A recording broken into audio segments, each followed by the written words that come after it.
interrupt me and I interrupt you. A shame. When did we start losing and stop giving? I remember I gave it time, all of my time. Now my mind's lost in its thoughts. I want you want only you, but my heart's all tied up in knots. Wanna release it, wanna release it, wanna release it, wanna release it, wanna release it, wanna release it, wanna release it.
Okay, we're live. Hello, and welcome to the first round of the OOR GT3 Sprint Series. I am Mihai, and I'm joined by my friend Ondrosh for this first race.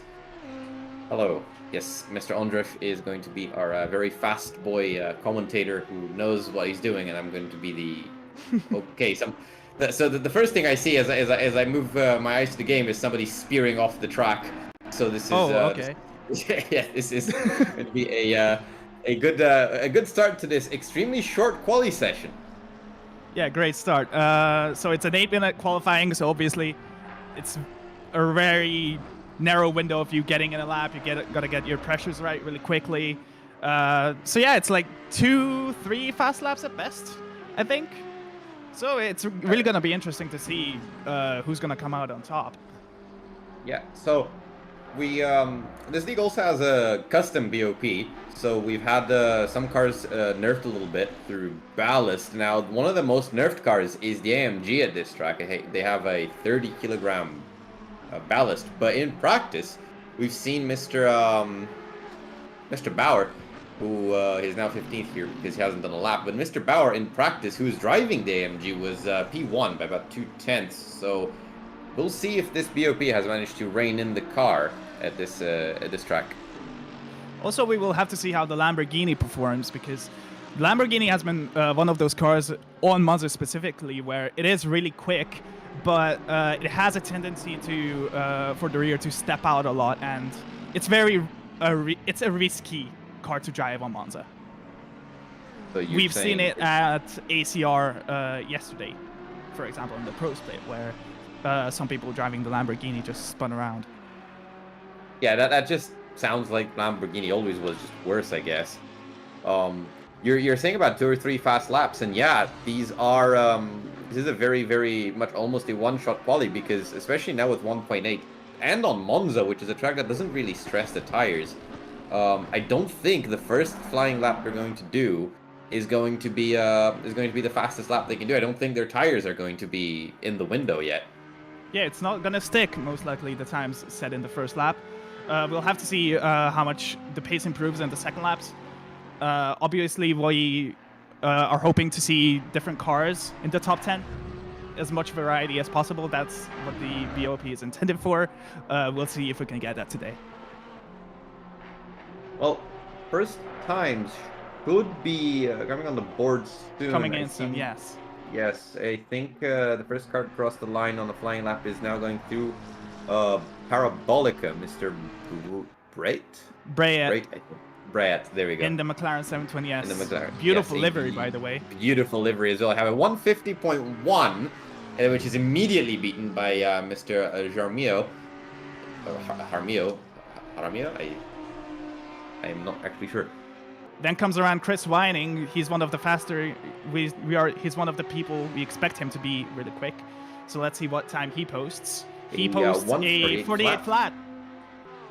Yeah, these are not as fast as the times in practice. So I think my theory holds up with the fact that these are not going to be the fastest laps we're going to see. All these times I think are going to be beaten. Though we are seeing pretty definite hierarchy of times. There's nothing really close to each other yet. People are still just warming up, doing their bankers.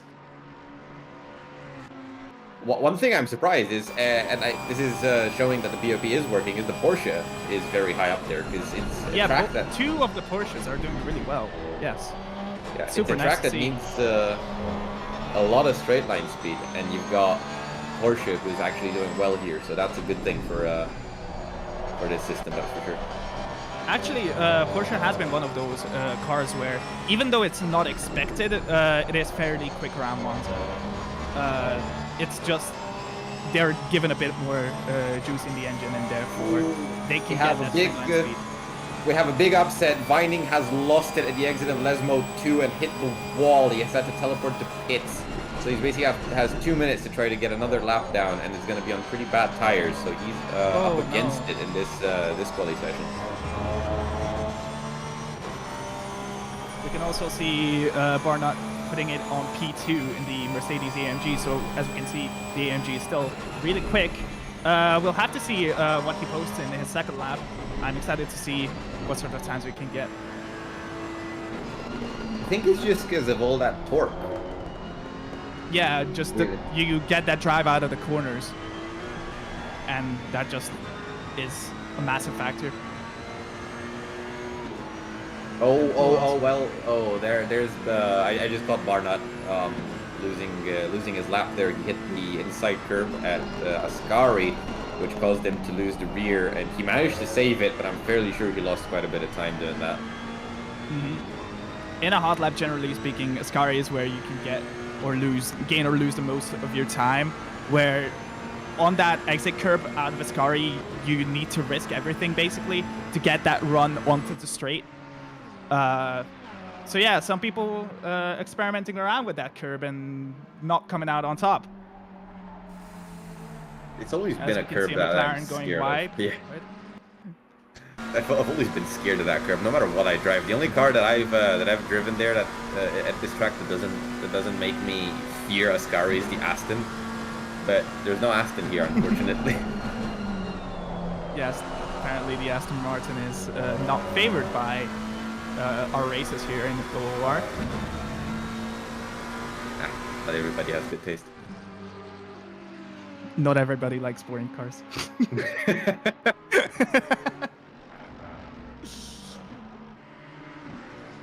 I don't know. It's gotten a bit. The Aston's definitely gotten a bit more twitchy in the end now, but it's still stable. We have another victim, Mr. The Ferrari, Mr.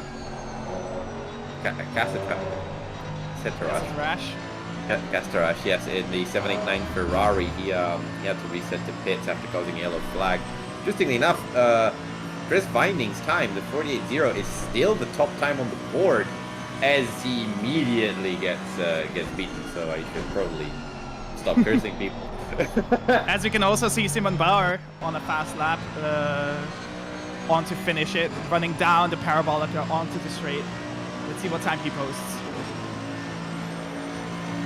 He crosses the line. It is a as he goes P1. 7. Yeah, so he's repeating his performances from practice. Now let's see if he manages to hold on to that place. Barnett is crossing the line now. And it stays P4. Okay. Yes, we have currently an AMG 1/10 up in the lead with a Porsche right behind with an Audi, the Audi of Vining, who is, I think, still on the hot lap, so still all to play for. Vining's, oh, no, he's lost in the left mode too again. No. Oh, he's gone. Yep. Yeah, it's the Audi. It's Audi. Somebody else did the same thing. Yeah, there you go. It's Landreth. Okay, Mr. Landreth in the Pro-Am category from P21. He's also lost it. So not everybody having very good qualifying here. And Lesmo 2 is one of those corners that really promotes the rear sliding out. Let's call it. I've felt that many times when driving. Yes, exactly. What you said, especially in a car something like the Audi R8, where it's mid-engine and the front end is so responsive. As an avid Audi enjoyer, I can say that car is just super twitchy, especially around Monza. It is, ever since some BOP changes, it has been fairly good around Monza, but it still isn't the best car, I would say, for this track. So we have our grid decided. We have our grid decided. In 2 minutes, we'll be starting our first race. Let me really quickly go through. Yeah, we're going to be doing a grid walk. Looks of it. Can you announce the names? Yeah, so Simon Bauer in P1, Tzinka Tanker in P2, Chris Vining in P3, Barnett P4 in the AMG, Jaramillo as the second fastest Audi, then the Ferrari of Team Mesh, then Ben McConnell, our previous commentator, in P7 in the McLaren, then Humphrey P8, Mullard P9, Cassatarash P10, Holzer after then Dan Hearn, then Michaels in the McLaren, Tully in the Ferrari 488, then comes Brayet in the McLaren, comes Audi R8 number 50, Then comes our Lamborghini, the only one in the grid. Exciting to see some variety in cars. Then comes the Porsche of Boschert, then Nemeth, the only Hungarian driver in the grid as far as I can tell. Then Cardoso in the 117 McLaren. Then comes Montaigne in the Porsche, and Landreth and Omar comes after. Then Sun in the Audi R8. Then after comes Fredriksson and Everett in the McLarens, and Lazo to round out the grid in the Audi R8. So the Porsche driver next to Nemeth is Montan. He's Romanian. So you've got representatives for both of us. For both of our countries. Yes. Yep. As we go onto the formation lap now, this is Monza we're talking about, and this is the legendary turn 1 at Monza. So I believe we're going to be seeing a clean turn 1 and probably some shenanigans in turn 2, because that's kind of usually what happens at Monza in my experience. Because people are actually careful through turn 1, but they sort of forget that turn 2 is also a very slow chicane after a long straight. So, and then comes also the factor of everybody trying to make up positions in the first couple laps, because that's the most volatile, right? You want to take every opportunity you can get, and just some people like sticking their nose where it doesn't belong, and that's how we get into incidents. But we had what was it again? We had Vining, who was probably hoping for a pole position. Now he's starting from P3. Do you think he's going to try to do something in the first lap? I think the Audi R8 is very strong on the brakes, and compared to the AMG and P1, who has 30 kilos ballast, there is a chance, I think, that he might try to look for something. Hopefully he won't, because we would like to keep it clean, obviously. But I think that the AMG is going to have some trouble under the brakes with that 30 kilos. It's also that the Porsche itself is it's also quite a fast car when it comes to going off the line and on the brakes. I think P2 is also going. I think we're really going to have a fight here for position 1 at the start. There's not like the AMG starting next to an Aston or something. Like, they will be I think side by side at the start of the race. Yes, all of these cars are really good off the line. The Audi R8, the Porsche 911, and the AMG, all of them naturally aspirated. So of course they don't have any sort of turbo lag. They're really quick off the line. Yes, I love this taxi safety car. It looks lovely. It's an amazing absolutely livery. Amazing. Yeah. Thank you to whoever made it. I'm not sure who made it. I am very sorry. We'll give credit if we get the information. But it is amazing, beautiful. We're beginning to line up here, 2 by 2, ready for the start of the first race of the first event of this 6-event sprint series. And it's Monza, so let's hope 27. Clean racing. Let's hope 27 cars make it through the first lap.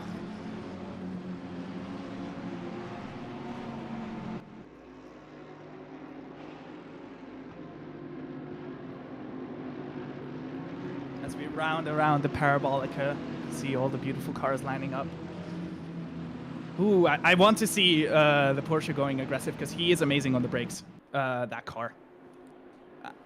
I'm hoping initialized. It's going to be interesting. Green. Have a good start from the Lamborghini, actually. He's already side by side with Bryant. Yeah, Bryant had a really bad start, so we have a side-by-side P16 as well, as we see P1 and P2 really fighting, as you were saying. They and as the Porsche goes on the brakes, they go side by side. I think the Porsche has this. He's gonna get the launch out. Oh, there's been a bit of death at the back. There's been a bit of death. Oh, that's a lot of death. No, yeah. I don't know what happened. I don't know, but we do see a car who is. Oh, that's the safety car. You see Fredriksson. He's come off really badly here. He's been P26 and he's been spun around a little bit. We can also see Ben McConnell, our previous commentator, in P5. He has kept it clean. He's leading the pack. in that group. Hopefully he can catch up to P4 going the slipstream. As Ooh, we can there was see a bit of an couple accident cars there. in the Oh, back going yeah. off. Yeah, that was the Ferrari of Temej, I believe, or Classic Trash actually. Who is Bauer retains P1 as they're going down towards Ascari. So here we're gonna see, what happens here in Ascari. Cars really get squirrely here in the first lap as Bauer goes defensive. The Porsche tries a bit of a switchback, but the AMG proves to be a bit more stable. We have a fight for P3 though. Yes, as you can see, the AMG just munching up the alley on the straight, as we predicted, pretty much. Again, the AMG going defensive. Oh, as the Porsche slots in, side by side through Parabolica. Let's see, is that ballast going to be enough to keep the AMG behind here? Is it? I don't think so. It looks like it kind of is. AMG has an amazing grunt. I believe that. Oh, look at Vining. Look at Vining. Oh, look at the Audi looking on the inside. He's on the grass. No. I think that's going to be a penalty for the Porsche. I think Vining does not mind whatsoever. He got away with that. Kind of loses a couple positions, but still in the race, alive. That's happened to me exactly the same way at a race start. If you remember. We'll see what the stewards think of that incident. As the AMG looks on the Porsche. Yeah, the AMG and the Porsche are really fighting. That's gonna let Bauer try to get away, because now Barnett is also under threat by Jaramillo, and Humphrey currently with the fastest lap, and now McLaren looking to make up some places. So we haven't had too many incidents as far as I can tell. The hardest hit was Boschert though, who is Pro-Am number 79 Porsche. He's in P27, about 7 seconds off the rest of the pack, so he's going to be having a pretty lonely race, especially because there are no pit stops in these. Yes, exactly. And as we can see during the midfield, currently in P5 is William Humphrey. Looking on the back of that Audi R8, the number 22 is looking at 61. They are in different classes, as I can tell, so I think Jaramillo shouldn't be fighting this too much, since they are not fighting in the same championship. I mean, you're saying that, but the points are given for absolute position, so as the higher up Jaramillo can finish, the better his chances in the Pro-Am Cup. And also, it's quite impressive, you have a Pro-Am just off the podium. That's a very good drive by the Audi driver. The fastest Audi R8. It's really exciting to see. As we can see, Van McConnell taking the fastest lap of the race in the number 6 McLaren 720S. Oh, someone's gone off track in turn 1. Who was that? Who was that? I did not. Oh, there's a slow car going on. Oh, we've seen Cardoso had a bit of a contact. Somebody's coming back onto the track. It's a AMG of all things. That's interesting. Oh no, it's Barnett. Barnett is now in P11. Barnett's had an accident. He's in P14 now. No. Yeah, the number 73 AMG. Yeah. Yeah, he was looking very racy. Yeah, he was looking very racy. And also the Porsche. The Porsche, the number 819. They Porsche must is down have, in P8. They must have collided. They must have collided in turn 1. Yeah, because the AMG has front damage, so something's happened. It looks like we're having a replay, and yeah, he's in the slipstream of the Porsche and just completely misses his braking point. He tries to do the right thing and go around the outside, but that was such a late braking. I don't think there was any chance. He locked immediately, and that was it. Basically, that was. It's an age-old thing at Monza. You follow in the slipstream and you just forget that you're going much faster than you're supposed to be. So you brake at your usual braking point and you just completely overshoot. That has given Bauer a 2.2 second lead though, and we have a Pro-Am on the podium. So let's see if he can keep that position. I'm not even on P3. It's P2 for the Pro-Am driver, number 61. It's beautiful to see, honestly. It is. As you can see, the McLaren duel happening in turn 1. On the braking now soon. Oh, Bullen and Ben McConnell and, looking on the outside. We have a Side little by bit of side. contact, but that's fine. Slight contact, Very but it clean. is fairly clean. Nice It is overtake by very Ben. clean. Yep. He's got it sealed. Nice. Vining being a little bit unlucky with all his rivals crashing out, he's still in P4. Yes, it's nice to see. What my question would be towards Vining is how deadly is his car with a bit more fuel in it? As we could see him making a We had couple yellow mistakes flag. in qualifying. We had Laszlo Nemeth, who's is for some reason on the grass in turn 1 and has spun again. So he was Oh, no. somewhere in the midfield, and now he's at the back in P25. So there's something going on there. I don't know if he hit somebody or not, but either way, he's now in P26.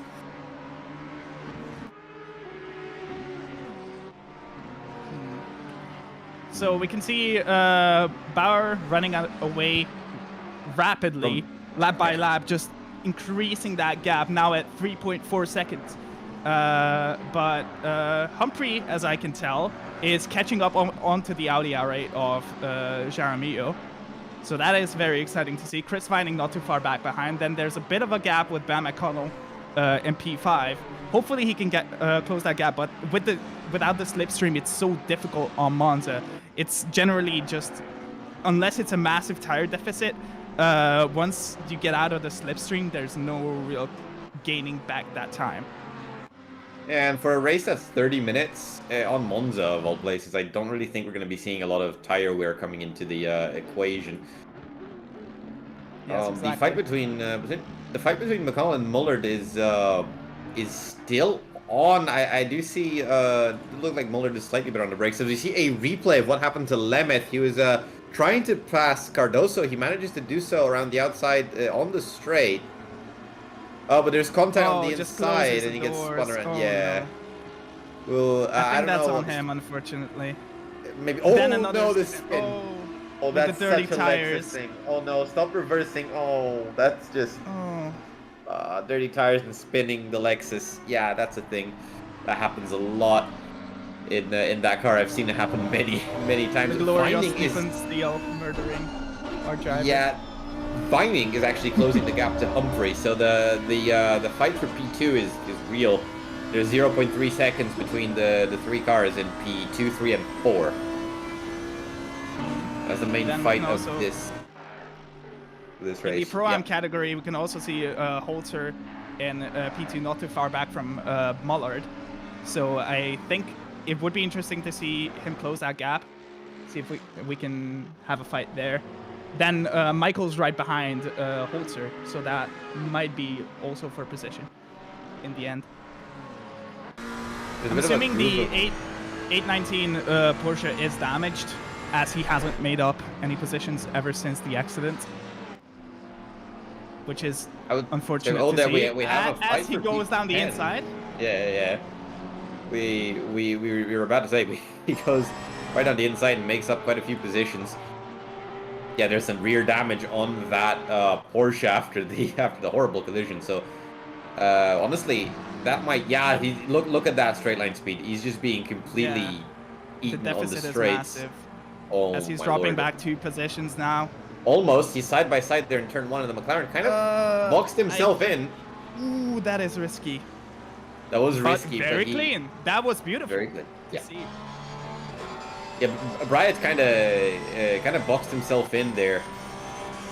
Honestly, as Vining has gotten past Humphrey, so Humphrey is now in P4. Vining's P3. That lost him a bit of time. So Jaramillo's gotten out of the slipstream range. We'll see if we're gonna have a battle of the Audis at the top. I think Chris Vining will be able to close that gap. I've seen him drive a couple seasons now. I have raced against him as well. He is rapid. So He's a big, really happy to see him up there in the R8. Very big fight for the bottom step of the top 10 as well. Pro-Am class. And we're seeing the overtake that Vining has done on Humphrey.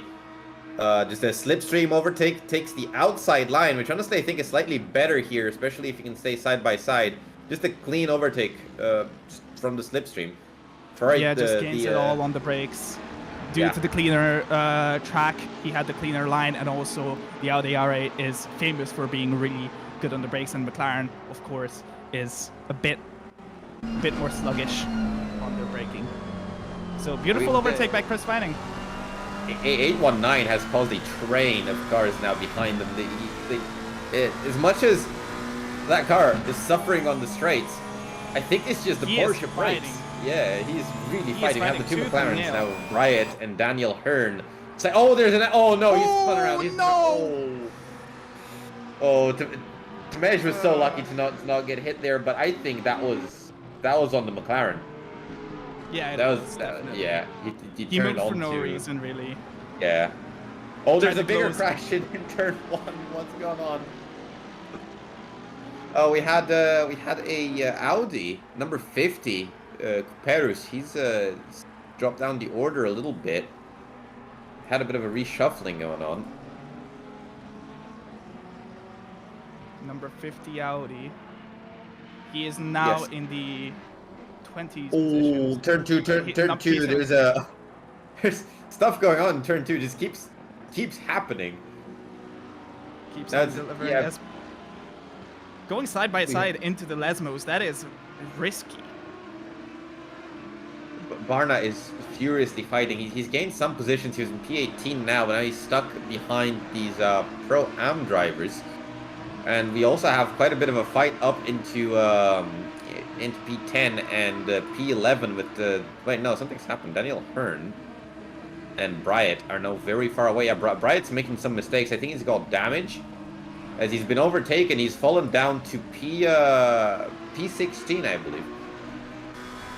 As Muntan has actually moved up to P11, so that he started, I believe, somewhere down like P17. So that's a very, very good. Yes, nice recovery drive from him. Going 3 wide into the Parabolica. And Bryett bailing out. Yeah. About the R8 of Caparis, I think. Coming out on top in the number 50 Audi, I think. But now Tony's son going side by side on the inside of turn 1, under braking soon. We'll see. Ooh, aggressive on the brakes by the number 50. Oh, there's gonna be contact. There's contact. As they collide. Oh no. Oh, but they've managed to somehow survive as Bryett decides to take the escape route and have none of that. As we see, all the way up in P3 and P2, Vining has closed that gap as they come out of Lesmo 2. The gap of Lesmo 1. Now they're going through Lesmo 2. The gap is less than 0.3 seconds. And Vining has the slipstream. I think this Ascari is going to decide P2. I think it's now just a matter of Chris Vining looking for the opportunity and sealing the deal. Then trying to catch back up with Bauer as Jaramillo has dropped in pace somewhat. We'll have to see if we can defend for position. A bit squirrely there through Ascari. That's giving Vining a bit of an opportunity as he takes the inside line into the braking zone for Parabolica. Jaramillo kind of slightly sort of not really closes the door, but definitely shows him that there's not much space there as they keep racing. Indecisive on the brakes. Yeah. Well, we're seeing another... Wanting to leave the space. Yeah, but it's also not wanting to leave too much space as Vining is trying to do this on the straight through the slipstream and just a complete slipstream overtake. I wonder if this was... If Humphrey just let him... if Jaramillo just let him go. I'm pretty sure he did, as they're not fighting in the same championship. It's smarter of both of them to not fight too much for it. And Jaramillo, you could tell that there was a pace deficit just based off of the 4-second gap that was prior to him catching up. We just saw the replay there of the Bryett hacker incident, and unfortunately, the 819 Porsche involved in that accident has retired. So first retiree of our first sprint Monza race. It's not too surprising as Monza can be quite deadly in some aggressive fighting, but nonetheless we're sad to see him gone. Taking out the break. especially considering he started P2. He was on for a good one. We're having a bit of a fight here for Mr. Sun and Perus here. They swapped positions once and they're fighting again. So here in P16 and P15, the midfield is still pretty hot. The top runners have sort of have been ordered a bit in race pace. I'll keep an eye on Humphrey's gaps.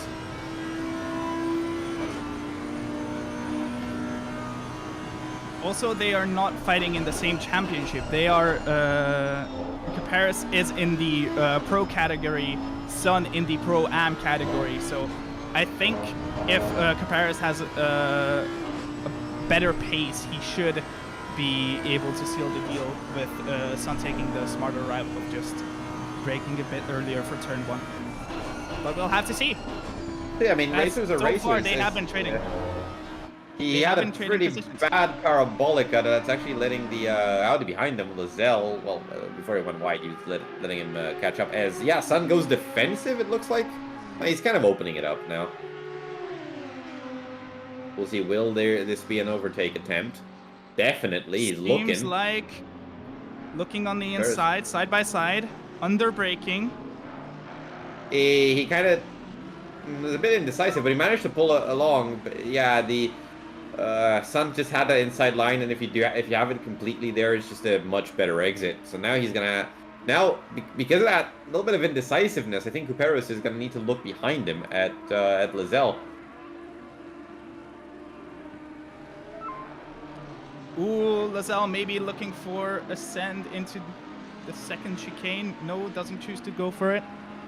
Because they have a penalty for car 987, a 15-second penalty even.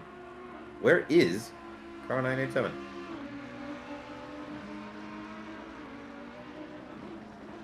I think that was the AMG and the Porsche in front, maybe. It was that accident, no?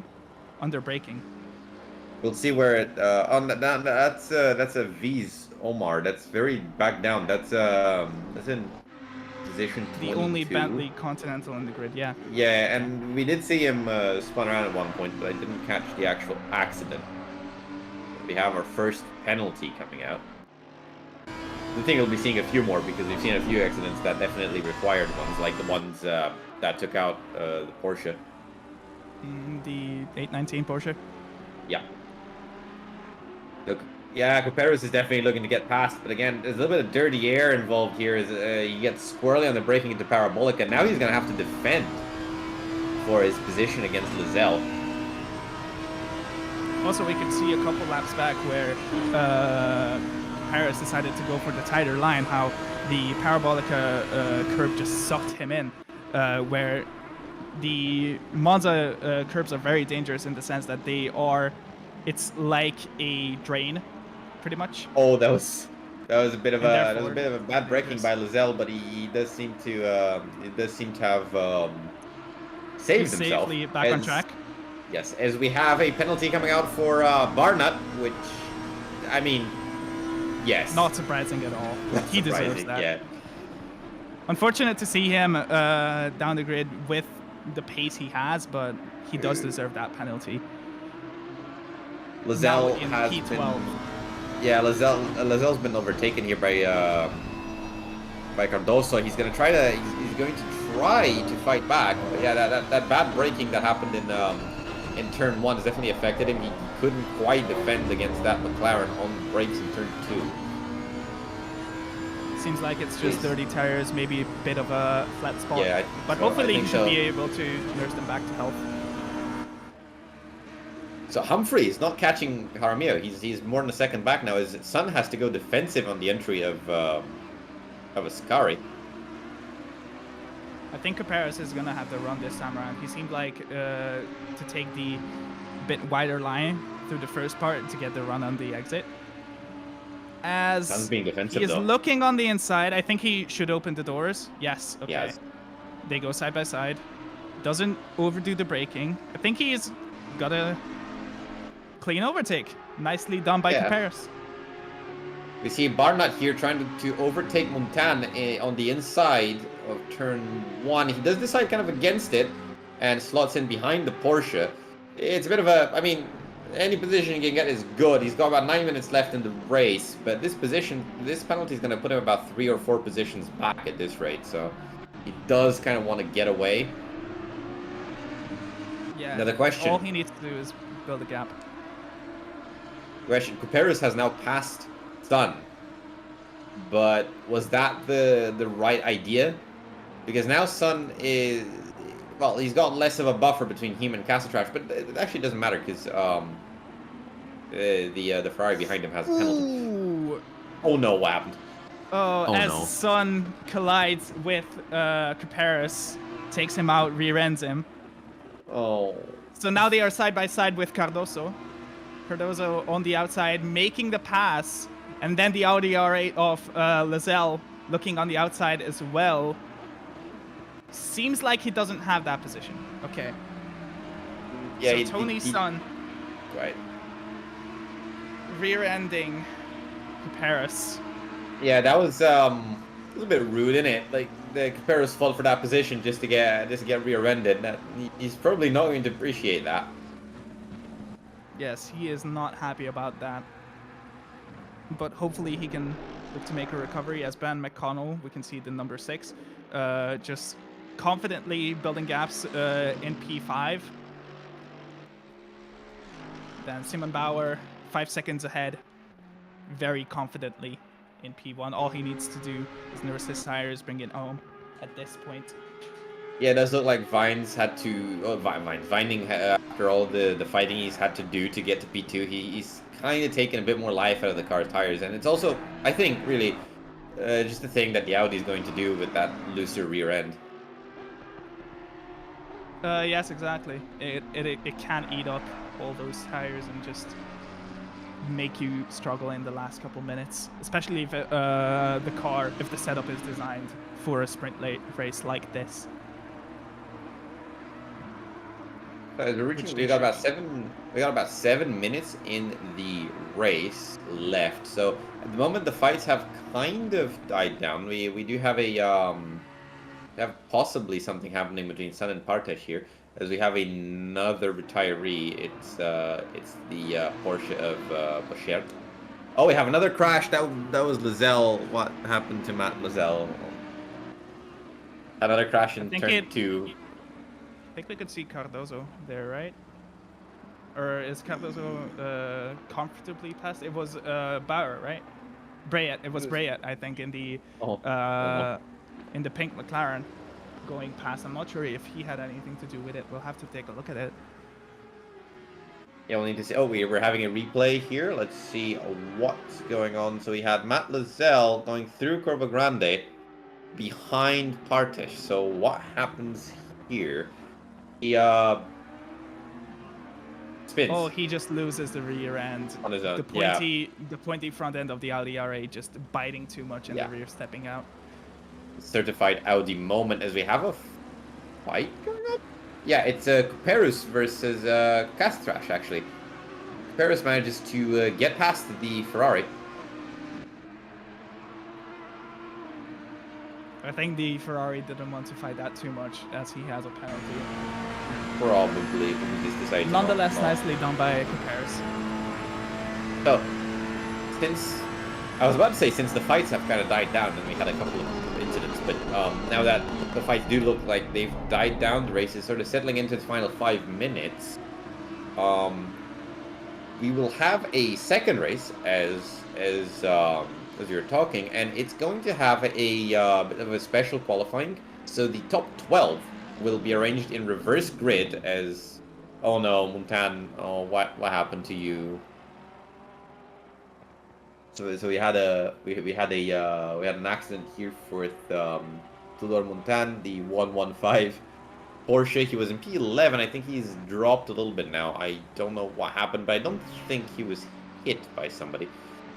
So back to the qualifying. So the top 12 will start in reverse grid order, and everybody from 13th and down will be participating in a qualifying session, just like the first one, an 8-minute qualifying session, to decide their position as they start from P13 downwards. So the top 12 will not actually be qualifying again. They'll be starting in reverse grid order. as we'll see what happens to the Porsche of Montan as we're getting a, Bryant getting a penalty. I think it's, To James it's a Bryant. given, yeah. Oh, the Porsche does, oh, That is a yeah, hard this is, hit. Oh no. that's a hard, yeah, the Porsche is one of the torquier cars, so that can't happen. Yes. We're the seeing exit's Barnett here. just- Yeah, I've been too far there for the overtake, I think. I think he did the right thing, not really going He for did the the right lunge. thing. He was smart about it. I think Yeah. he's just feeling out what the Ferrari is doing, maybe looking to overtake on the last couple laps. Though he has a penalty, so it won't make too much of a difference. I think his job is, if Tomesh isn't holding him up, he should look for just extending the gap behind him as much as possible. Yep. As we can see, the Audi and the Bentley looking for a bit of a kerfuffle Omar, yeah. into turn one. Lizelle was much further ahead, and unfortunately, he's had a couple of incidents now fighting for 20, and Omar does look to be pretty fast. I mean, he is a pro driver. He's having another penalty for car number 63. That is Tony's son. I'm fairly sure that's for the that's for rear-ending Cuperos. Number 50 Audi. Yes. Oh Yeah. my God, that Porsche!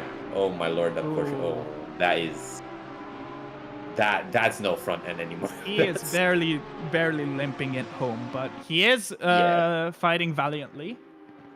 True. Only dropped a I couple mean, positions.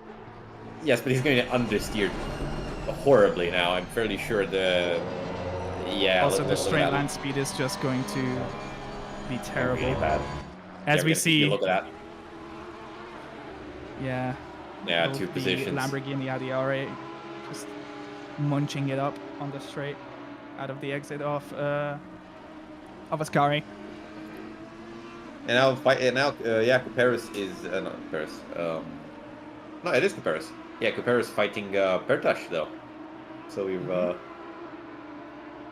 fights here at the end of the race. Unfortunately, at the top, actually, Vining has lost a bit of pace. Bauer's made a bit of a mistake now. He's actually lost about 5/10, but yeah, Vining's not really pulling away from Jaramillo as well. So that's a very good third position for the 61 Audi. Oof, another one for Another penalty to Bryant. for Yanis Bryant. Yeah, and I think that's I mean, he's had a couple of pretty nasty ones, to be fair, especially the one with the Porsche. That's gonna put him very, very far down the field. I think that's gonna be pretty much almost dead last.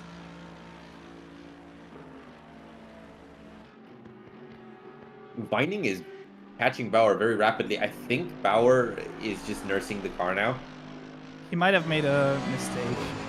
I don't think it's necessarily that his tires are gone. It's just that as the tires try to generally get out of the window, it's a bit more squirrely. You need to feel it out a bit more again.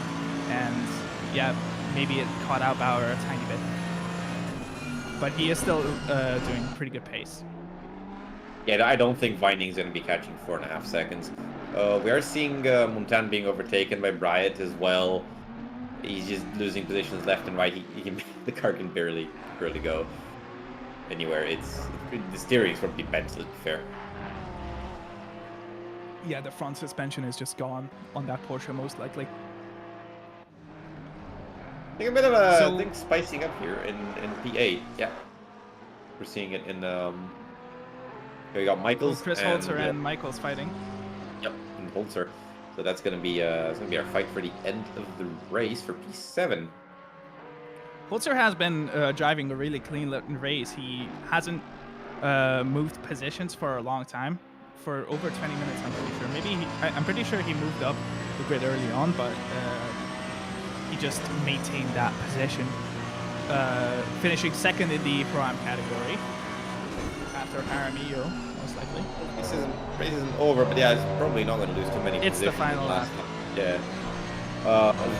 Bauer is going around the final corners, overtaking a lapped Ferrari. There's the Ferrari of Landreth, who's 3 laps down, so he's definitely damaged. But yeah, we're going to have as he as Bauer rounds the final corner of Parabolica, we're going to see him win the first race of the OOR Sprint Series. So that is an AMG who has not been stopped even after adding a 30-kilo watermelon to the back of the car. With Binding finishing a confident P2 and Jaramillo on the last step of the podium as a Pro-Am car. So these Pro-Am drivers still quite fast and able to fight with the pros. Humphreys in P4, McConnell P5, Mullard P7, Mullard P6, Holzer P7, Michaels P8, Daniel Hearn P9, and Smej in P10, running off our top 10. And none of these drivers have a penalty. So very clean in the top 10. Barnett is not going to actually be P12, so Cardoso is going to be the person who will start the race, race 2 in pole position. As we can see, Tudor Montan just limping back home in the 115 Porsche with the broken suspension. Yeah, the car is. It is amazing of him to bring it home. Yeah, he's managed. That was a valiant effort still. Still the top 20 after that. After that, horrible hit with the wall.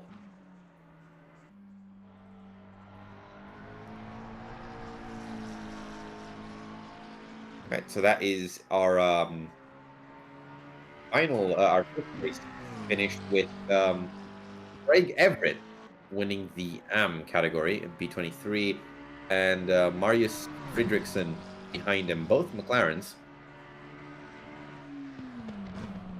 So a car nice favorite. to see the AM drivers close to each other. Yeah. Also, one thing that I would like to mention is at the top of the field, fairly at the top of the field, the fight between the McLarens in P4, 5, and 6.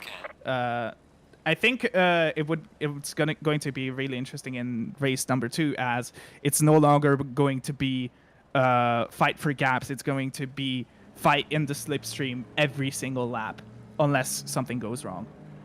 Oh, so we're gonna have some McLarens close to each other. You're saying, and that Yes. Okay, that is going to be exciting to watch. That's definitely going to be interesting. When you have the same car, especially on a track like Monza, it's kind of almost like NASCAR. Like you need to, especially if there's like 2 or 3 cars, you're starting to like, okay, who am I going to ally with? What slipstream do I stay in? When do I make my move? Because if you mistime it, right, and you can't do the overtake and you lose like half a second, you're pretty much out of that fight. Like the other 2 cars will just go away from you in a slipstream train. Exactly, it's going to be super exciting to see. It's going to be out of those 3 McLarens, it's going to be the number 77 up front. Then comes McConnell. Then afterwards it's Humphrey. Going to be super exciting to see. I want to see Ben McConnell doing nicely, our previous commentator. As we see a replay of Tudor Monto in the wall. It's not a replay, it's qualifying. No, not a replay, that's qualifying. That was, yeah, I think his setup is a little bit peaky. Just a tad bit on the edge. Yeah. It is the Porsche, to be fair, so death is just a natural thing that happens when you're driving that car. I fully respect every single Porsche driver who can get good times in that death trap. Yes, as we can see, Hacker going for his first fast lap. I think we can expect him to do really well in this session. Just snagging P30. Honestly, yeah, probably. He did qualify in P2 before, and he just got bullied in that race. None of the incidents were his fault at all. I'd be, you know how I'd be, because you've raced with me. You know how I'd be at this point. Yeah, a lot of mental fortitude coming in from Hacker. Seems like he has bailed out of this lap. He is going to try to build a gap now. He's actually warming. He's warming his tires as well. He was standing on the brakes and trying to get some heat into those. As we were saying, that it's really hard to heat up the tires in such a short quality on a on a track like Monza.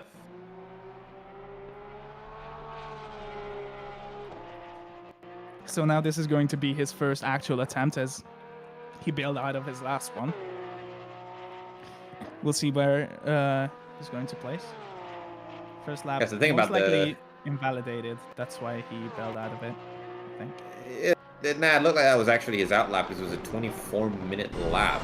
So probably did some setup tweaks. Oh, most likely then, yes. Yeah, Beautiful exit.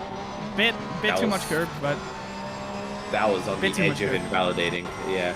Yes. Probably also affected Also- a bit of exit. Yeah, due to the bumps on the track on those curbs, it's going to take some time away from him, but still nonetheless fairly clean so far. Very squirrely on the brakes, very loose, it seems like. But he manages to keep it on track very nicely. Going into Lesmos.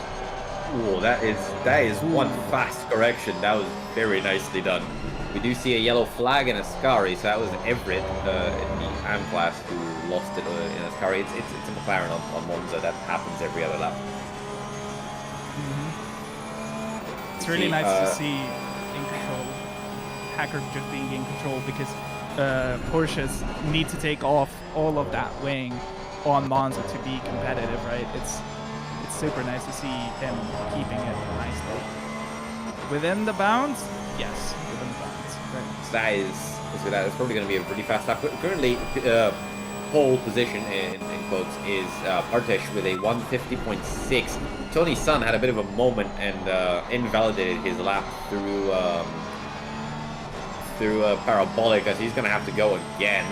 As we're seeing now, Hacker crossing the line with a 147.8. That's 1.2 seconds ahead of the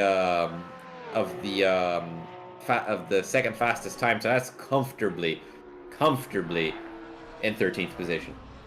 Yes, he can sit back, relax at this point, I think.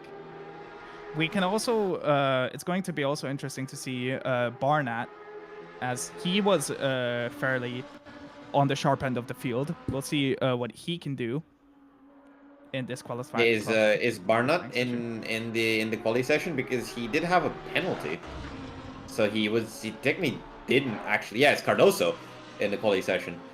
Wait, if Cardoso's in the quali. Oh wait, yeah, that's interesting. Yeah, because so it's after. So it's not after penalties. No, it's actually on track. It's actually on track. Right. Okay.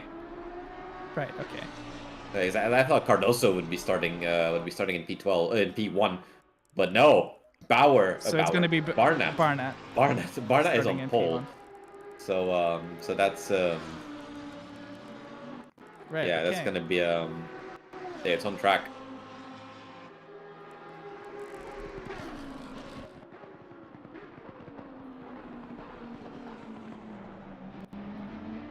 Let's see what the only Lamborghini on the field can do. Currently on a quick lap, as you can see. Going into the Curva Grande.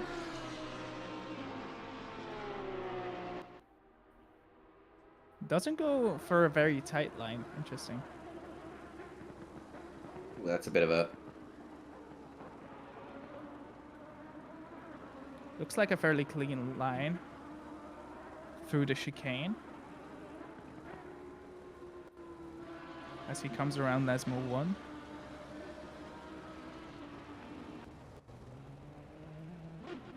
Also, I want to, as we go, see a lot of cars off the track.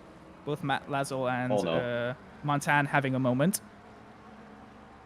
Yes, well, when you're pushing, but the thing about Montan is, I mean, that's it. He's in P3 though, so it's not too bad.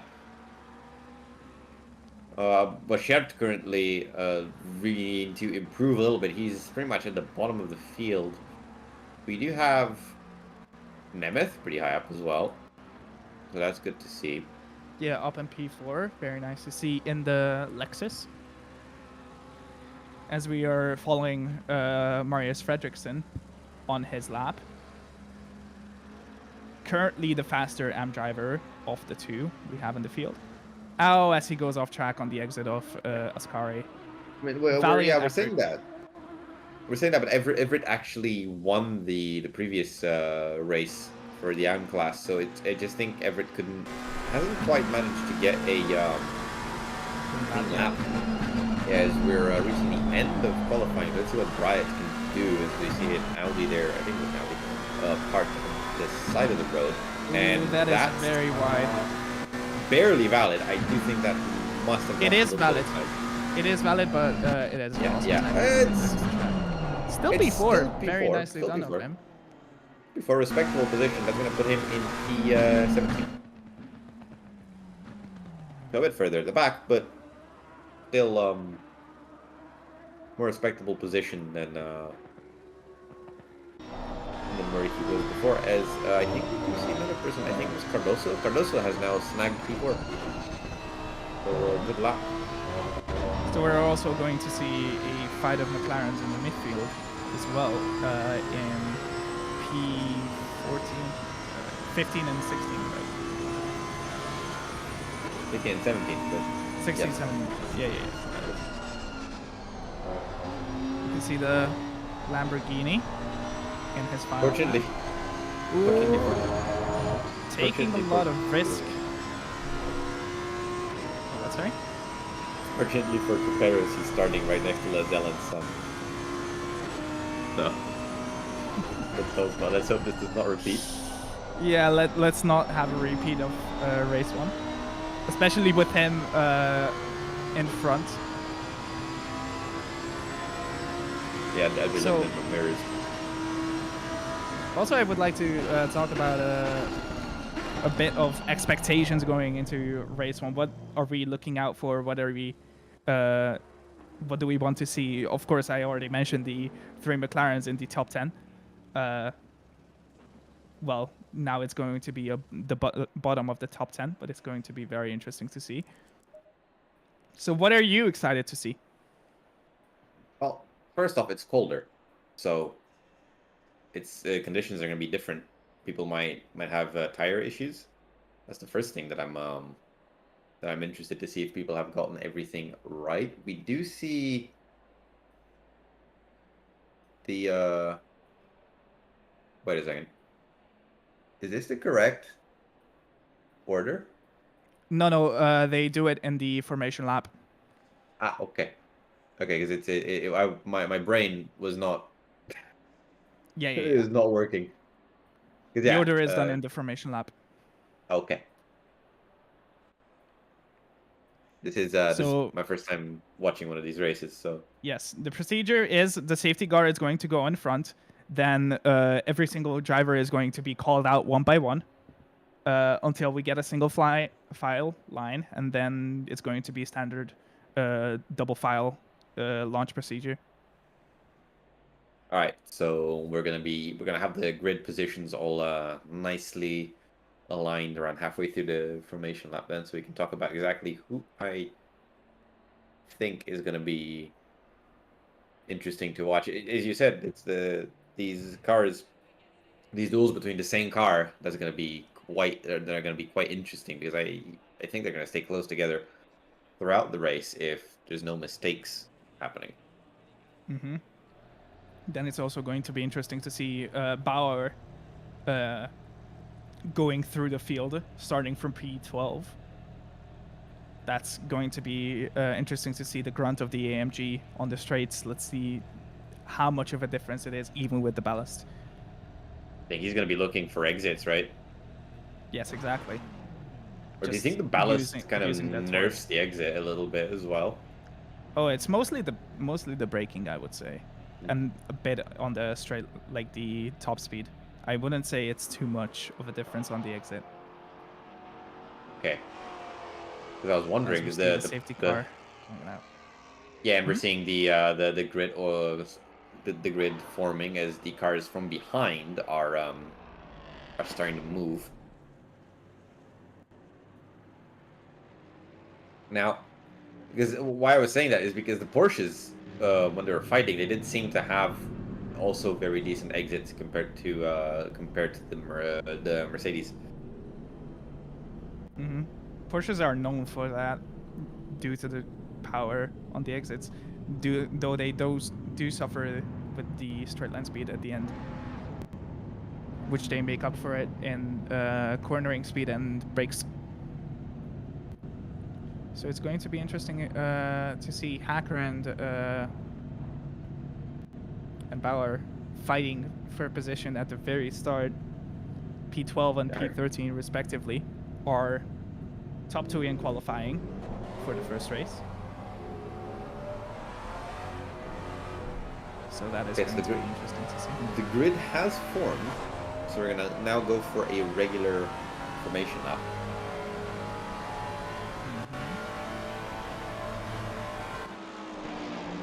That's an interesting process because I don't think ACC actually has a technical way of doing reverse grids, so you do have to do it like this. Yes, it is. You have to do it basically just by a custom way of setting the grid. Gotta say, I admire communities who do these ingenious things, and there's a lot of effort being put into designing and also running these events. So all hats off to all the people working to organize these races and make them run smoothly.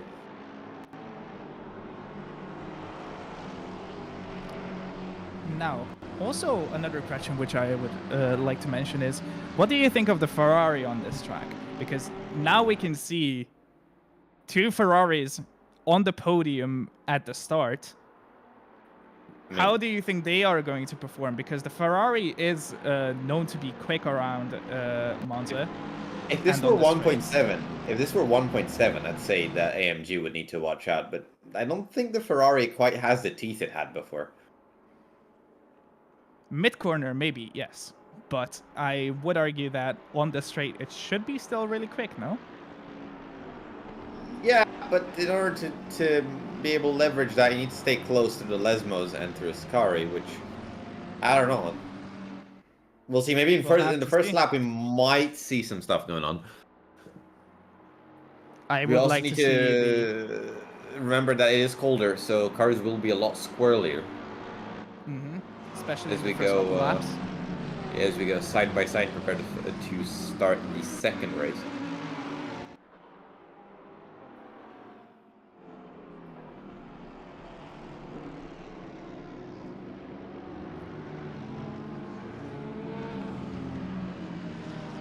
Also, it seems like it is going into the night, so maybe the temperatures will drop even more. Half an hour, I doubt it's gonna. Maybe by 1 degree. Maybe a bit.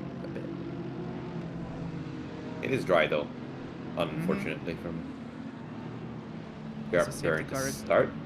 Darts into the pits. The grid is a little interesting, the way they've arranged themselves.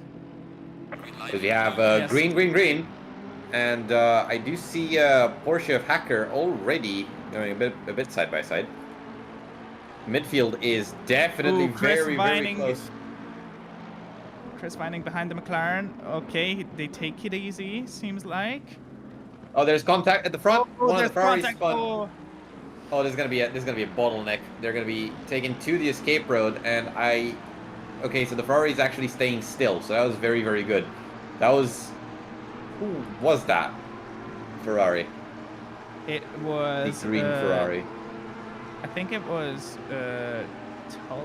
Tully, yeah, Tully has gone... Tully. Yeah, Tully has gone from P2 all the way down to... basically plumb last. Bryant! And also Bryant got a Bryant, drive-through, no? He got a drive-through for the start, yeah. He's now way down. I don't know what happened there. I guess he just messed up the start procedure. Yeah. Probably, yeah, it is easy to do, to be fair. If you're trying to get all the advantages you can, and this happens. Barnett has managed to... Yes? Also seems like only 2 of the 3 McLarens that we wanted to look out for survived, unfortunately. Seems like one of them dropped down the grid, correct? Or did they move up? Do you know?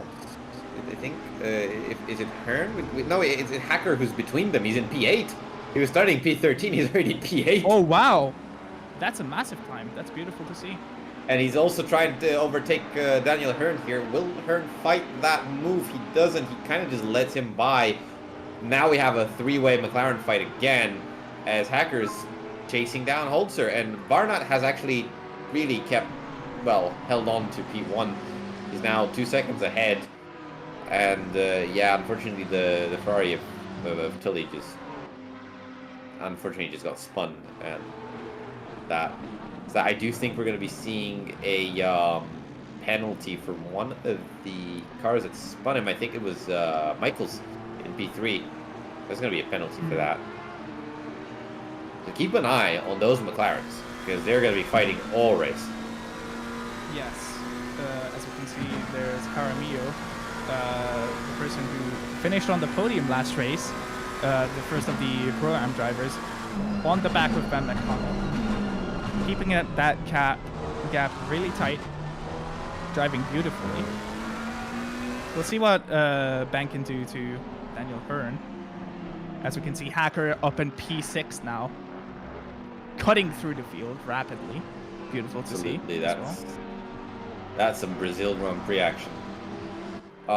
So Bryant didn't actually drive through at the start, but he's not in 26th position because of that. He must have caused something on the first lap because he's been slapped with a 10-second, and he's decided to just no. Oh yes, what happens in OOR, you might not know this, but if someone gets a drive-through, it's actually a 10-second penalty. Ah, okay. For the race start, as far as I'm aware. Ah, okay, I see. So that's why. So in P7 down to P10, we have a four-way McLaren fight now. Okay, that's going to be super interesting to see. There we go. Muller, and there's also Humphrey. the fight between Holzer and Hacker, the two Porsches fighting for position. Here's Vining putting in the fastest lap of the race so far in the Audi R8 P4. There Humphrey now going for a move on the outside of Muller for P7. So let's look at that as I'm also looking on my other eye at the Porsches. There's a little bit of a squeeze there by Muller, but enough to just discourage Humphreys as there's almost contact behind them as the other two McLarens have a bit of a scuffle. I think it was McConnell slightly braking a bit too late in the slipstream. Yeah, looking at Hacker now coming into the second turn. Ooh, very, very close. Looking on the outside in the entry of turn 2, but that was very good defense by Holzer. That fight is actually pulling the McLarens back in, so this might be a very, very big fight for P5, and that's just giving Vining this big chance of going up the field and focusing forward. He's going to focus on Michaels, who's probably going to get a penalty anyway, right? He's going to focus on getting onto that podium and chasing Barnett.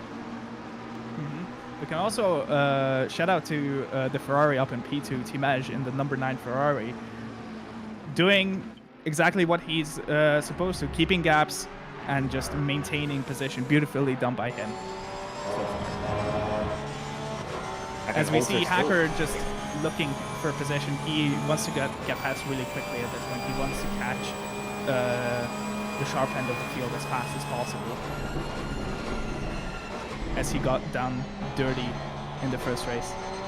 He gets a better exit, seems like. Does. I think we're going to see something going on here into the straight. Will Holzer defend? Remember, as you said, different classes. Holzer does keep the inside line, but that's some... Is Holzer running a bit less wing, maybe? Seems like they're about the same speed. I think both let's of see what them happens are on the running brakes. wing. That's a fantastic Nice braking by braking. Hacker. As we see the two McLarens behind them side by side, that's Humphreys and Muller. And oh, Humphrey spins Muller as they collide. Oh, that's not what you want to see. That is definitely not what you want to see. Humphrey gets that position, but will he will get penalized for it? Is now Now Ben McConnell looking at the back of Hearn. Is it the back of Muller? Going. Oh, it's the back of Muller. Yeah. Oh, It's back of Muller. Okay. Hearn is the one at the back, yeah. And we see another spin behind them. That was Jaramillo being spun. I think he was spun by Caperus. I didn't see exactly what happened, but that was fortunately a very light contact. So he's lost some positions, but he has no damage, as far as I can tell. But His that Audis was a are bit out of for a blood today. yeah, that was a pretty naughty move. But let's see what happens here. This is the start of the race. This is the start of the race with Tully, with Emon Tully, side by side with Tmej, and Tmej gets slightly better braking, almost hits Barnett, and just It's just Hearn putting his nose in there in turn one, and yeah, it was Tully closing the Michaels, I door. think. Yeah, Michaels putting his nose where I honestly don't think that nose should have been there, if you ask me. And then he gets hit in the back for good measure. So he didn't have enough overlap to go for that, really. Vining now really catching Michaels. And Hacker on the hunt after having been released from Holzer, overtaking him. That was a much better chicane by Vining. So now they're basically bumper to bumper as we see the McLaren fight still heating up. We've got Hearn. Hearn and McConnell. They're definitely going at it. It doesn't look like Muller hasn't really lost much pace after that. Oh, Vining is on the inside in turn 2 for against Michaels. Michaels kind of lets him go there. There's an overtake by the Audi.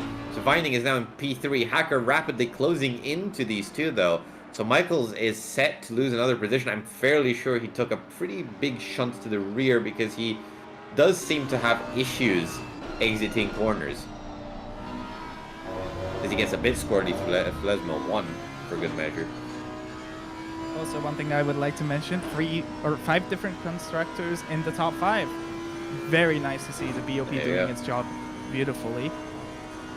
Now, it's going to be really interesting to see Hacker and Vining duking it out if the overtake on Michaels happens.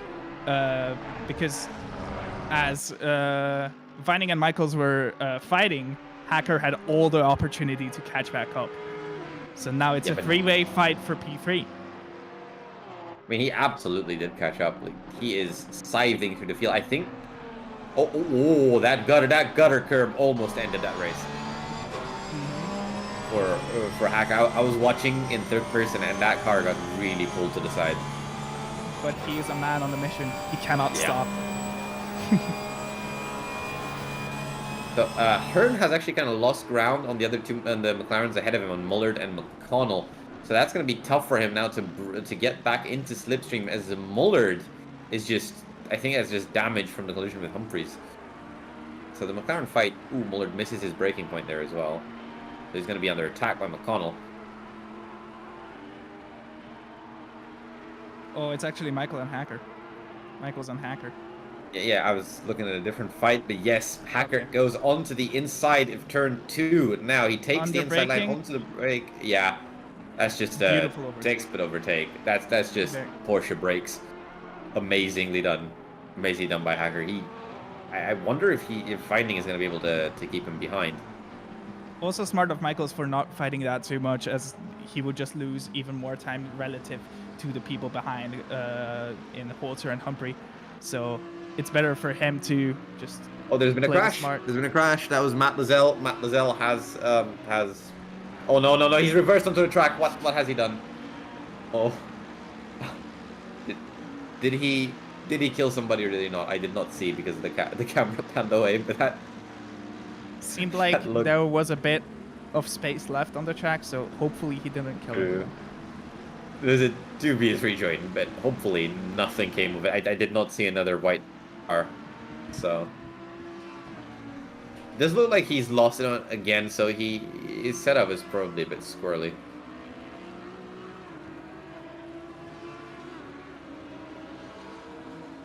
Oh, that was...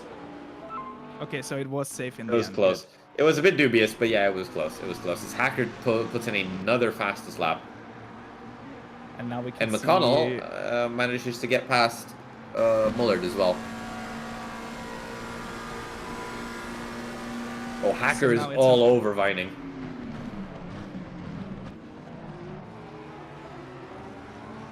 Okay, the McLarens round around turn 1 beautifully.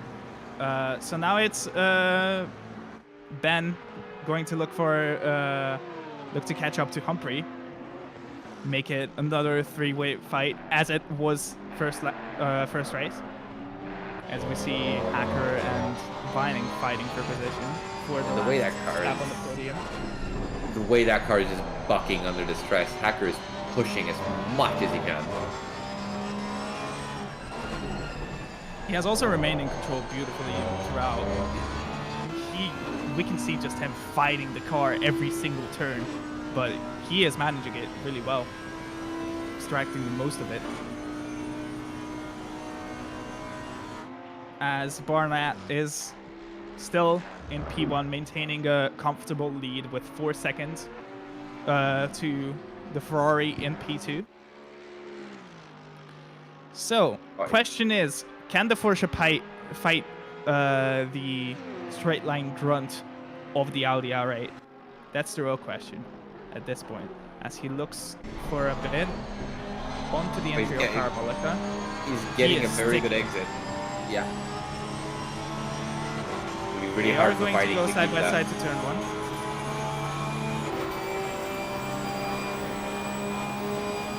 But here's the straight line speed of the Audi car coming in. Just Oh wow, that's in the slipstream, not even catching up. Very Yeah, good that's braking what I by said. Vining, but will he make the corner? Yes, Yeah, he will. but no.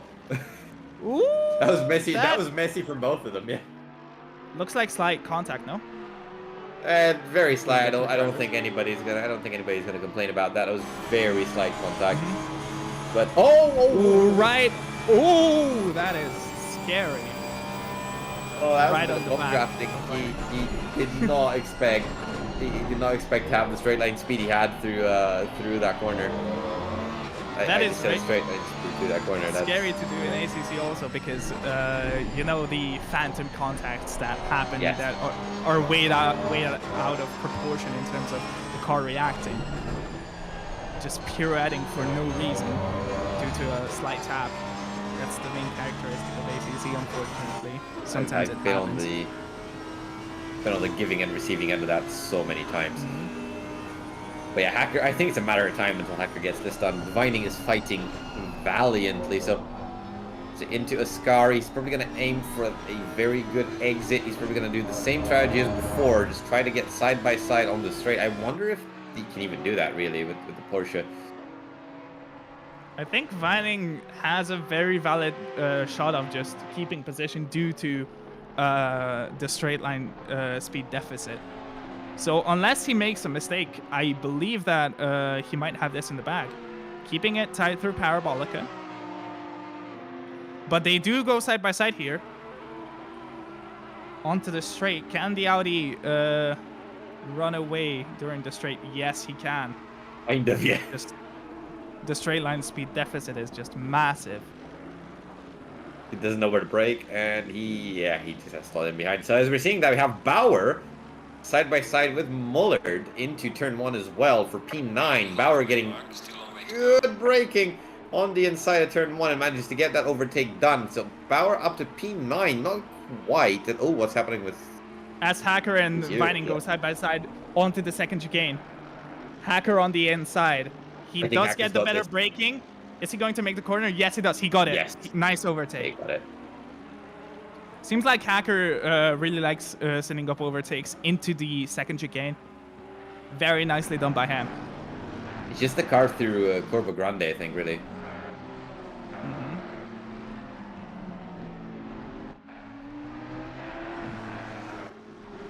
Yeah, so Damn. Vining's been... yeah, he's probably going to stay in P4, if you ask me.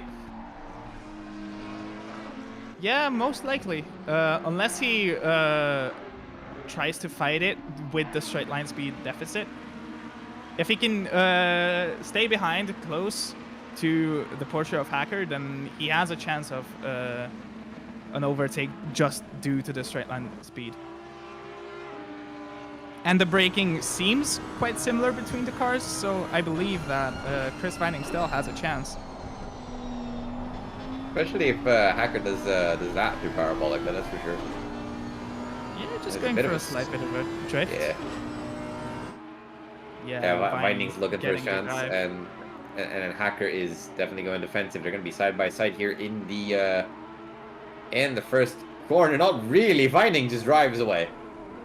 That is disgusting. That then is the misses Audi grunt coming in. That is- Ooh, that misses is the missing corner his- due to the slipstream. Oh no, he spun. He spun on the Oh, curb. turns around. Certified Oh, it's Audi over. moments there. Oh, yeah, and there goes P4, and there goes P5. He's not between the McLarens. He has... Well, he's got to be kicking himself for that. He is behind both McLarens, I think. Yeah, he Right? is. He's now, Yes. he's now P6, and he's got to be kicking himself for that. He needs to fight to regain P4. I do think he can, but I do think both of these McLarens are probably going to get a penalty. But He's got his work cut out for him. he's that's got for his sure. work cut out, yeah. Yeah, the McLarens have kind of Also- split up. Yep. Also, Holzer still maintaining position in P7. I think he only dropped one position from the start. Currently leading the M class. Very nice to see there. Yeah, the As Pro we Am can class. see, David Michaels getting a 15-second penalty for collision on lap 1. So yes, you were Yeah, that correct. was- One of the McLarens get a penalty. That was the nose that spun. That spun Tully. Tully. I kind of agree. Yeah, you kind of agree. Yes, Holzer is holding on quite well. Unfortunately for Jaramillo, it hasn't really gone his way. He's down in P14 now, so he's lost a lot of pace. Yes, but considering the accident that happened, I think that is still a decent position to be in. It is, but just after that amazing podium, I do Yes. wonder if he's going to maintain that lead of the championship after it is the first race, but you know, you're already thinking of stuff like this.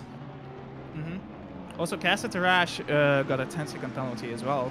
I think if I saw correctly, so he's going to be dropped down a bit in the Yeah, end. dropped down to P16, I believe, so that's a very good ending for the race for him. Barnett is keeping control of the race against Mej. Hackers actually stopped advancing quite as quickly. The thing is, tires are starting to feel a bit bad. Let's see what this replay is about. It's about Everett in P22 and Castarash. We're seeing that. Oh, that's live. Okay, I see. Oh, he's lost it in. Oh, Oh, just the loses Lesmo. it. Oh, Tully. Oh. I think that was just Oh. too much curb on the inside, just It really is, it unsettling the is. car. Yeah, it's something that happens a lot, especially in mid-engine cars. But the app drivers, they're learning. You know, they're learning by doing. So they'll oh, Hacker almost loses it there through Ascari as we see Vining getting very close here to Humphrey. We see the penalty of to Michaels being applied. So Michaels is effectively out of this fight. Though he's still physically on the track and will probably defend here against Humphrey trying Surely to do he will. something. Also, Finding a little bit on the brakes there. Oh, Michaels. Oh no. ooh, that oh, is no! scary. Chris Vining. Oh. That is not what you want to see. Oh no. We have witnessed murder. We have witnessed Yeah, horrible cold-blooded murder. Yes. That is a massive Oh. penalty. I think that's was- 15 seconds, maybe. Yeah, I was about to say that that little moment from Michaels that slowed Humphrey down enough for Vining to do the overtake, and then just he had nowhere to go. He really tried to just get on with it, but that McLaren wasn't getting back on the track. I mean, I also I wanted think to mention Michaels. Simon Bauer. Yeah, Yeah, as he's well, now up to because P8. working up to P8, very nicely done by him. I'm not sure if he has served his 10-second penalty or if that hasn't been applied yet. But if he has already served that 10-second penalty, that is a mad recovery. Starting from P12, now in P8. Well, the 10-second nicely penalty was done from by the previous race, so he has basically no penalties as far as I. No, Barnett had that. No, Bauer had. I Yes, didn't know Barnett Bauer had it. Bauer finished P1. Yeah. So that's why. So here we see the helicopter view of that death, and very, very good dodge by Humphreys. What did Michaels do there? was- Did he? What was Michaels doing? He recovered. It looked to me like he recovered the car, and then just decided to try to block Vining. I don't I think think that's... it seemed like it was still squirrely for me. Looked like Yeah, he was maybe. still struggling to keep it straight. It's We'll see just what the that curb stewards at do, parabolic is yeah. sucking you in still. It is. That curb is just treacherous. I don't think that's how it should work. That curb, it just sucks you in. It gives you a massive snap of oversteer. Bauer Super has now scary to climbed deal up to with. P7 as well. So he's also going up the field, not quite as fast as Hacker, but he's Yeah, up there. Hacker is and onto the back of Tamesh, the number 9 Ferrari. Going around the Curva Grande. He has the inside line for the next corner, and he does have the better brakes, so I think he has this position. All he not really. needs to do is Tamesh just seal the deal. still side by side. Smash it. Ooh, Really tried okay. that. He really didn't. He really fought for that position. But yeah, there's nothing you could have done against that braking, I think. As I was saying, Hacker really you were saying actually, Hacker really prefers this sort of go around the outside of Corpo Grande thing. He's done it multiple times and it's worked so well. As Vining is struggling a little bit now, as we see the penalty for Humphrey being there you go. Bauer's getting the 10-second penalty that you were talking about. Mm-hmm. And yeah, Humphrey just received that penalty that I was saying, that he spun. I think he spun Mullard around, and that's what he got for it in turn 1. Remember, I said that that wasn't quite the right overtake to do, and yeah, he's getting his comeuppance for that. Vining is kind of getting away from him, but I don't think he'll get off without penalty after that murder. The question of the race: 2.4 seconds, 6 minutes. Will it happen? There's no way, right? Barnett has maintained a nice gap throughout this entire race. While I say that, closes the gap by over a second. What the hell? Hacker is seriously a man on a mission. On. What the hell? It is on. Yes. That Porsche is just set up perfectly, I think, for this. He is just on a mission, and I don't think. I mean, I don't know. Barna is a fast driver, but question is, can he keep behind the Porsche of Hacker, just constantly closing the gap by 10th and a half this sector? Going to be interesting to see. I think he is going to be within striking distance in like 2 laps. Yeah, I think. I'd say like Parabolica next lap, not this lap. I think they're there. I think he'll be there. He's eating at that. He's eating at that deficit, corner by corner. Also, Humphrey is very close to the back of Chris Vining. But it seems like Vining can confidently keep him behind. Yeah, Vining is slowly sort of getting away, as Hacker is now less than a second behind, and Barna is looking a little squirrely there, coming out of sorry, I don't remember quarter names now. So, what is something to look out for? Barnett nearly spinning. That's to look out for. Barnett. Yeah, Barnett's tires is gone, I guess. Yeah, that's a very good exit by Hacker. I think that's just going to be driving around Barnett, really. So it's on Barnett to recover. That's an overtake, man. That's amazing. Hacker getting 47.8 in race trim with 25-minute-old tires. Jeez. Okay. That's a quality time. That is very impressive. Just passed this lap with an overtake. Does Barnett have damage? Because at this point, considering by how much Hacker closed up the gaps, is that a possibility that we need to consider, that the Ferrari can also catch up that gap? Damage though from what? By the way, Bauer has now overtaken Holzer, as we were talking about the fight for the lead. Bauer has now managed to overtake Holzer, but not quite. How should I call it? Not quite clearly. Not quite. As in, it's not quite done yet. Holzer is definitely still sticking to the back of Bauer, and they both have a 5-second penalty. So this fight is actually for position. Holzer doesn't. It's Humphrey and Bauer with the Oh, 5 I second can't. penalties. Oh, yeah, sorry, I can't read. So Holzer is effectively P5 at the moment. It is. Yeah. Wow, that's actually very good, and a big big threat to Jaramillo. Though Jaramillo is actually slowly gaining on Hearn, so that's his goal. He's trying to get second in class, and P11 after that podium, I think he'll keep the lead of the championship if nothing bad happens. We still have about 2 laps left. Then also the McLarens in P8 and P9, they have a bit of a gap, but maybe we can see Mullard picking up that gap.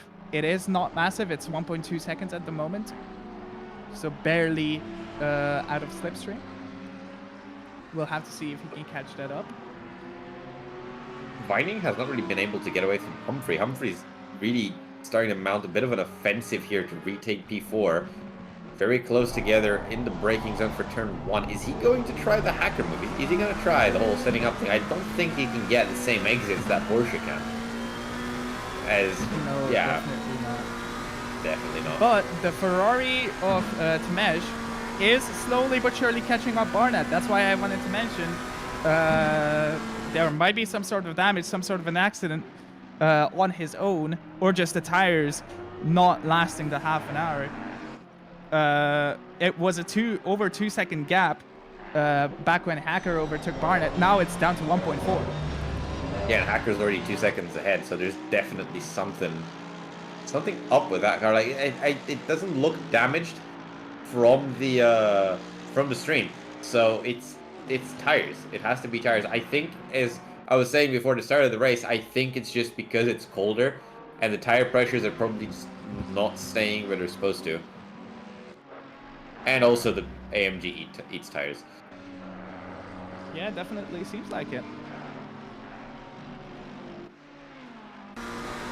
And yeah, Holzer is still effectively P5 with Bauer, unfortunately, really probably going to take P9 or P8. So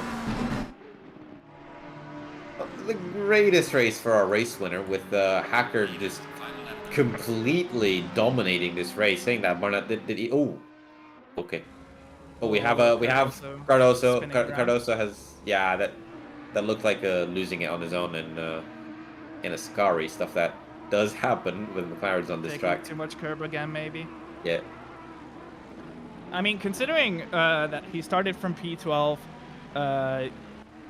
P6 is a good recovery with these very nice, very good drivers in the top 12. We definitely can say that's a nice recovery. Unfortunately, getting the penalty in the end, but overall, very nice driving from him. And of course, Hacker from P13, a mad recovery into P1.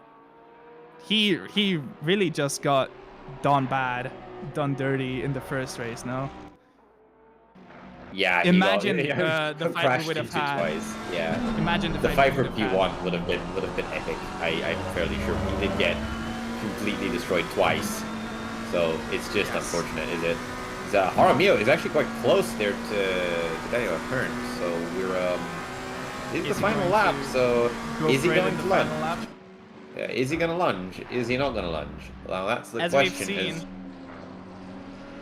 the ballast difference is making a case here for the Audis. Just the McLaren with that 10 kilos extra seems like it's a bit lacking in the straight line compared to some other cars. We see the Hacker crossing the line in P1 from P13. One hell of a recovery.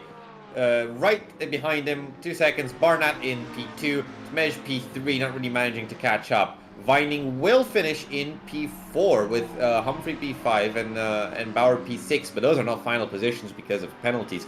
Holzer effectively P5, but P7 on the track.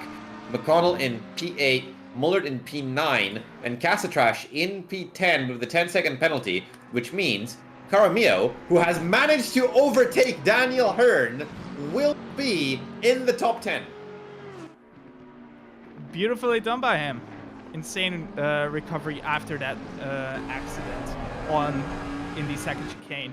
Beautifully done by him. As we see Omar in the Bentley Continental 2018 rounding out the final corner. Laszlo Nemeth in the Lexus. Oh no, something happened to Nemeth. Oh, he is out of fuel. He's out of going fuel. to be out of fuel. He's out of fuel. Oh no. Oh no. Oh, the fireworks just punctuate this perfectly. Let's see if someone is courteous enough to push him across the line. Apparently not. Oh, man. no. Tully from Poor second Laszlo. place.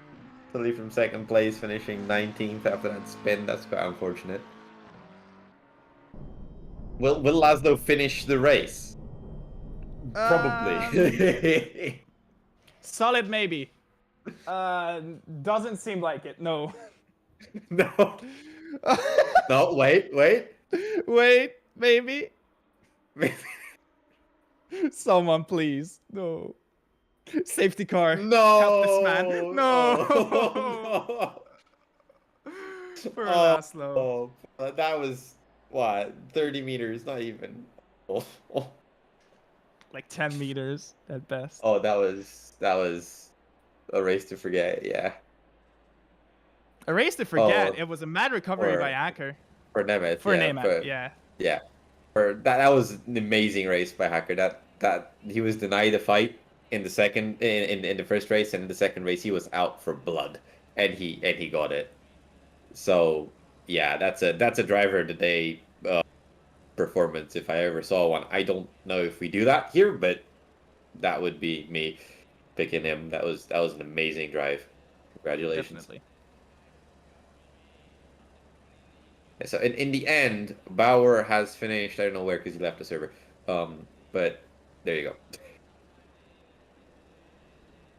So that is the end of the first race of the OR Sprint Series. Next race will be next Thursday. I will be missing that race, unfortunately. I'm on vacation. Nemeth is still there, unfortunately. Oh no, that's just a replay. Oh, poor dude, man. Yeah, I will be missing the next race, so it's just going to be Onrush commentating and not me jumping over him. Seems like it. Yes. What were your big highlights here for this race? Well, first off, Jaramillo in the R8 in the first race, beautifully finishing in P3 from the Pro-Am class. Very nicely done by him. Then, of course, the recovery from Hacker in the race too. It was also nice to see Temej originally finishing in the bottom of the top 10 in the first race, maintaining P3 in the end. So very nicely done by him there as well. So I think those are my highlights. Very nicely done by them. Yeah, for me, as I said, has to have been the drive by Hacker. That was amazing. So yeah, that concludes the race, I guess. See you next time. Take care. Bye.